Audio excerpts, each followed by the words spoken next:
Hey, how is everybody? Lou from RV Habit, and today we're going to be installing a hardwire surge guard protector into my Geo Pro.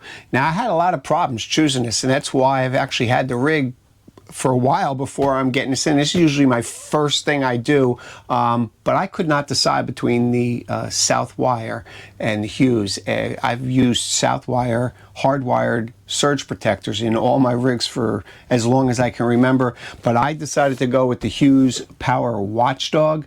It just seemed to have better features, and I really liked that it had Bluetooth and Wi-Fi and can send me an alert to my phone if there's a problem.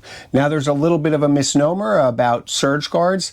If you're paying under $250 for a surge protector, you're not getting everything you should get. You can buy one for $50 and it will protect you against surges. They work, but they don't cut the power off if there's a wiring problem, and these do. Now, Hughes calls it, I believe, an EPO, Southwire, I think, an EMS. They have different names for it, but these units, if they see a a miswired pedestal or a float, a ground that disconnects, or some type of wire problem, low voltage, high voltage, these units that are $250, $300, these are the ones that are actually going to cut the power off to your RV before it can do any damage. It doesn't do any good to tell you it has a low voltage, but it doesn't cut the power. So you want one of these EPOs or EMSs. Again, this is the Power Watchdog. And like I said, I went for it because it'll send an alert to my phone if the power's cut off and there's a problem. So let's take a look at it, see what's in the box.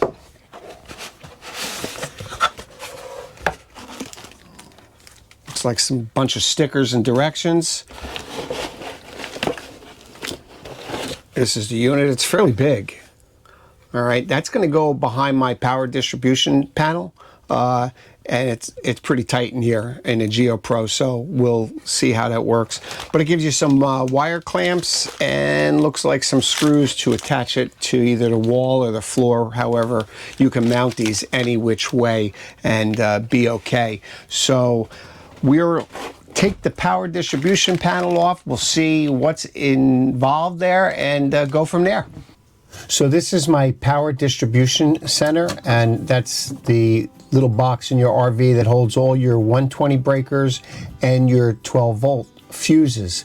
And this is a cover plate. We'll take this off, and then behind it will be the box itself, and we can pull that out. I have disconnected power to the RV. Also, if you have an inverter, definitely disconnect your battery. But 4 screws takes the cover off, and then we'll get to the box. There should be 4 more behind that. Take a look.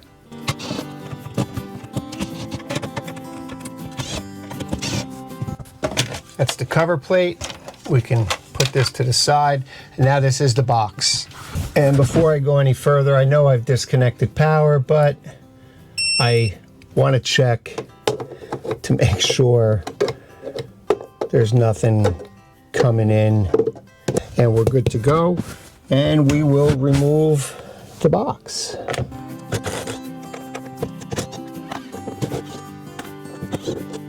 Now we can get behind there. All right, let's pull this out.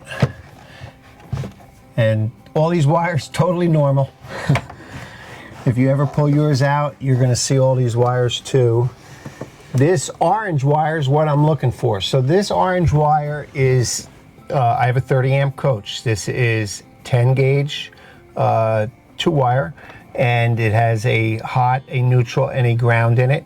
And this goes from where you plug your RV in on the side of the rig to this power distribution panel. We want to put the surge guard in between this wire. We want to cut this wire and install it here, and it'll have to go through the surge guard to get to the power distribution panel. Now, there is no way I'm getting back in here to do any wiring. So I think my best option is I'm going to take this wire out of the power distribution panel, and I will connect this wire to the in of the surge protector, and I'll put a new piece of 10 gauge from the out of the surge protector to here. This way I can do all my wiring out here and then sneak it back in, attach it to the floor, and this way if I ever have to work on it, change the surge module or anything like that, I can take it back out here, work on it, and then put it back in, because this hole is about 10 inches by 8 inches and there is just no way to do any wiring back there. So let me take this wire off of the power distribution panel. So I have the 10 gauge wire that feeds my power distribution panel removed. It is a little tough to work with. These wires are pretty thick, but now I have plenty of room here. I can put the Power Watchdog out here. I can do my connections out here. I have a spare piece of 10 gauge. I will connect to the other side of the Watchdog and feed that back into the panel. So first things first, let me get the spare wire attached to the panel and all the wires stripped back, and then we can work on the Watchdog. All right, so I have this extra wire wired back into my power distribution panel, and now I'm going to get the surge protector, and we will take off these panels so we can wire it in.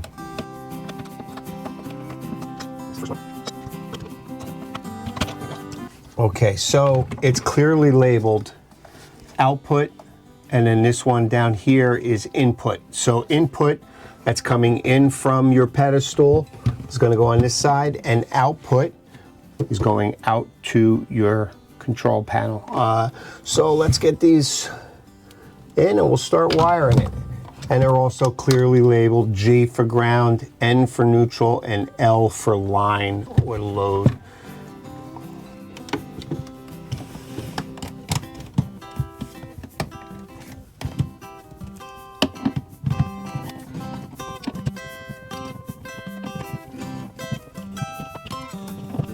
Okay, it's kind of tough. The wire's pretty stiff, but you can get it in there. Okay, and we'll do the other side. Again, clearly labeled ground, neutral, line. Get them in there.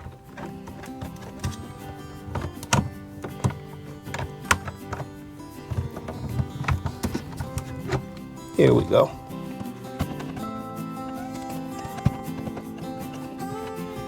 Okay, we're all wired. Let me get the covers back on and we'll get the power on.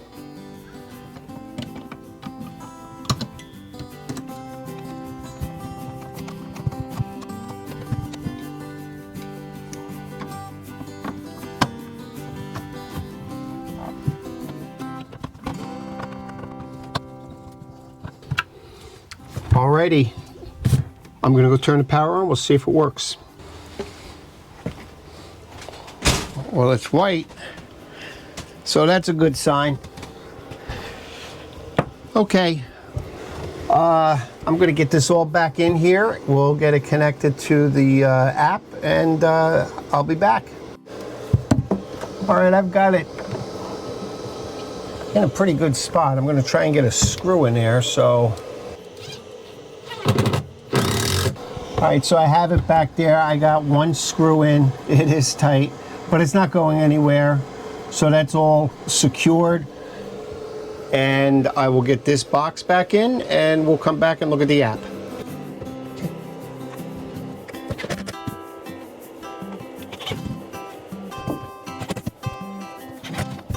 And we'll get this cover on.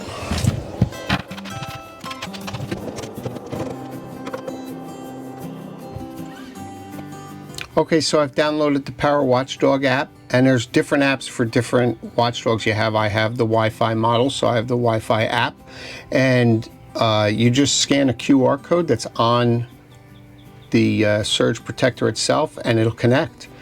And you can do Bluetooth or Wi-Fi, and just show you what it looks like. It brings up, I only have one line because it's a 30 amp coach, but I'm getting 121 volts. I'm using 1 amp.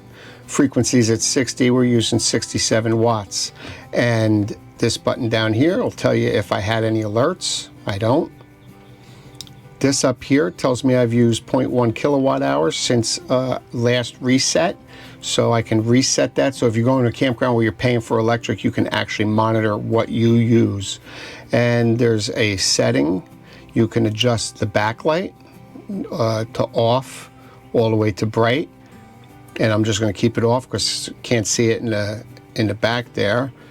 And you can turn your power on or off. So if I go off, it'll ask me, do I want to shut my RV power off? So you can do it manually if you want to. So that's it. Very easy wiring, but it is a little difficult if it's tight. I suggest getting an extra length of wire. It makes it all easy. We did all the wiring outside of that little hole, which I've never been able to do it inside there. But very simple. I think I paid around $300 for this, which is typical for any EPO, any surge protector that's going to shut the power off. But as always, I appreciate you watching. See you soon.